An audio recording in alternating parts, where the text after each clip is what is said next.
President Bola Tinubu has once again defended his e-time poor policies that have affected the life of ordinary Nigerians, saying Nigerians are now living the real life after living fake life for a very long time. Tinubu made this remark during the combined 34th and the 35th convocation ceremonies at the Federal University of Technology, Akure, in Ondo State, emphasizing that his dual policies of removing the fuel subsidy and unifying the exchange rate were aimed at preventing the collapse of Nigeria's economy. The president, who was represented by the vice chancellor of the University of Ilorin, made this statement in quote, "As we are all aware, we took the baton of authority at a time when our economy was nosediving as a result of heavy debt from fuel and dollar subsidies. The subsidies were meant to support the poor and make life better for all Nigerians. We are all aware of the fact that the poor and average Nigerians were the sufferers of what was supposed to give them succor and improve standard of living. Unfortunately, the good life we thought we were living was a fake one that was capable of leading the country to a total collapse unless drastic effort were taken urgently. The need to salvage the future of our children and bring the country back from the brink of collapse necessitated the strategic decision to remove the fuel subsidy and also unify the exchange rate," he said. Tinubu's statement is just more like adding salt to injury. He has done the worst to Nigerians. Everybody has accepted their fate in this country. Why then is he trying to rub it to the faces of Nigerians that they are suffering? Tinubu is claiming that the removal of the fuel subsidy and unifying the currency was a necessary step needed to prevent the nation from sliding into bankruptcy. However, his policies have triggered inflation and increased cost of living. Tinubu policies for the average Nigerians means higher transportation costs, skyrocketing food prices, and diminishing purchasing power.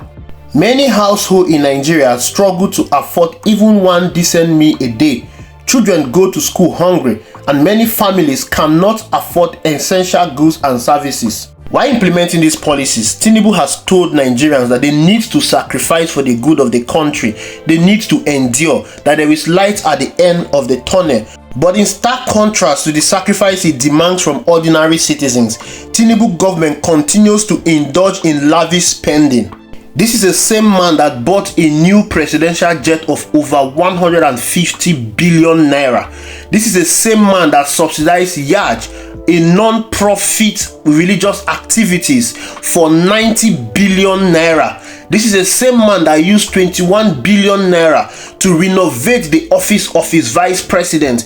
This is the same man that approved budget for the purchase of 160 million SUV for each member of the National Assembly. This is the same man that have gone ahead to build houses for judges. He has gone ahead to pacify and make life better for the elites and politicians in this country, while the ordinary Nigerians continue to suffer. The only person that is living a fake life in this country is Bola Tinubu. Why buying a presidential jet when you can fly a commercial jet? Leaders all over the world, they fly a commercial jet. Even before he became the president or before he bought his own private jet, Tinubu was flying a commercial jet. How come he cannot fly a commercial jet anymore?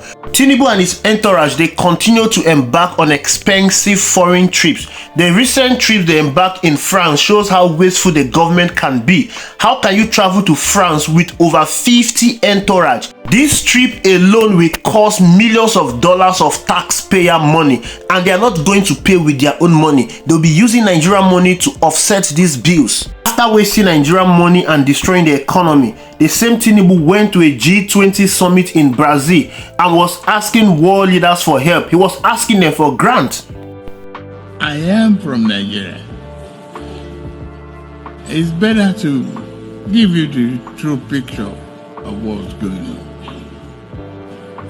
In Africa, we have terrorism challenges, insecurity challenges that are preventing farmers to even go to their farm. We have problems. It is very important to make it clear and louder here. We have problem of out of school children. We have problem of funding free education. or giving our children 1 meal a day in a classroom to even make them pay attention to school. Maybe he thinks that these people are fools just the same way he sees Nigerians. These are leaders with little or no natural resources like Nigeria, but they were able to manage their resources effectively. They of course know how Tinubu has wasted Nigeria resources. They know that giving him more money will equally lead to more wasteful spending. Tinubu says that he's trying to woo investors to come into the country. He thinks that investors are stupid.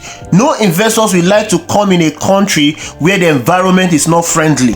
Nigeria is not a friendly environment for investors. In a country where there is no stable power supply, there is no good road, there is no good security, the economy is bad, how do you expect an investor to come into this country and invest? No investor will like to come into a country where he will provide his own power for his company, he will build a road to his company, he will provide security for himself. They will choose to go to a country where all these are readily available. Even if they choose to come to Nigeria and invest, they will put all the expenses into the final price of the goods. That is the reason why the price of commodities in this country are so high. The lack of key critical infrastructure in Nigeria is the reason why our economy is not growing. It's a very huge challenge. But rather than focusing on addressing this challenge, Bola Ahmed Tinubu and subsequent government, they are focused on misplaced priorities. Tell me one critical key infrastructure that Bola Ahmed Tinubu has invested our money into since he became the president.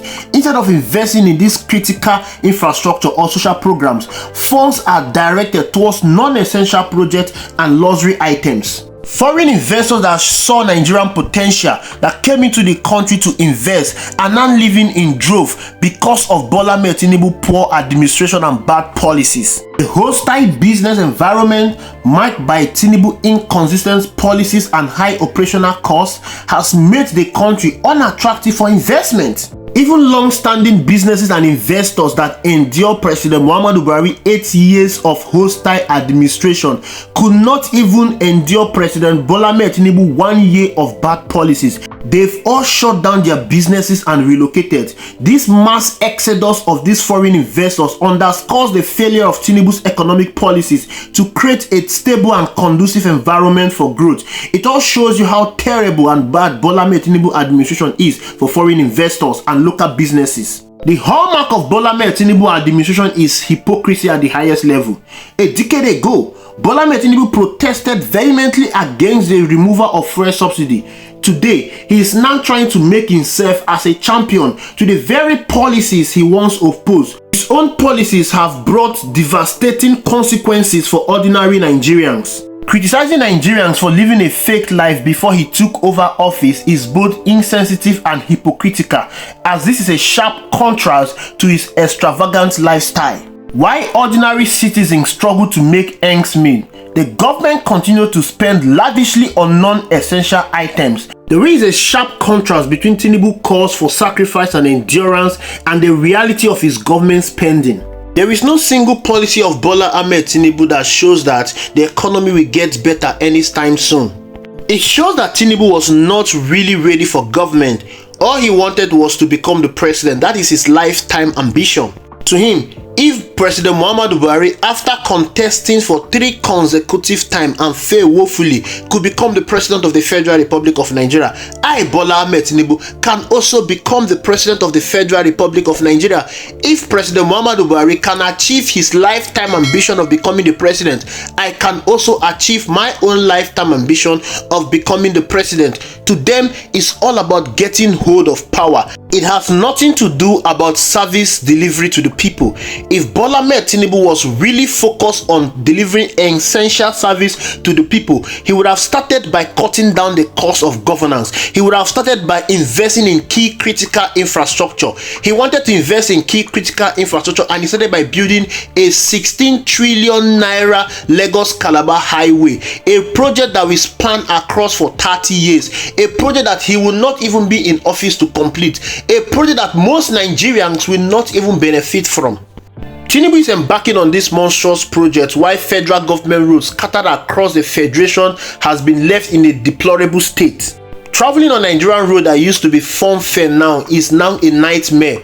Transporting goods and services has become a Herculean task, and this is affecting the economy greatly as price of commodities has skyrocketed. Power has become a scarce commodity under Bola Ahmed Tinubu administration. The national anthem we have been singing ever since he took over is the collapse of the national grid, something we've never had before under previous administration. Inflation is at all-time high, between 100 and 200%, but yet they keep lying through their teeth that inflation is at 35%. Interest rate has jumped over the roof. Purchasing power of the people has increased. Average Nigerians are suffering the harsh economic realities of Bola Ahmed Tinubu. The only people that are enjoying Bola Ahmed Tinubu administration are politicians that are loyal to Bola Ahmed Tinubu. When next Bola Ahmed Tinubu wants to criticize Nigerians for living a fake lifestyle, he should take a closer look of himself in the mirror.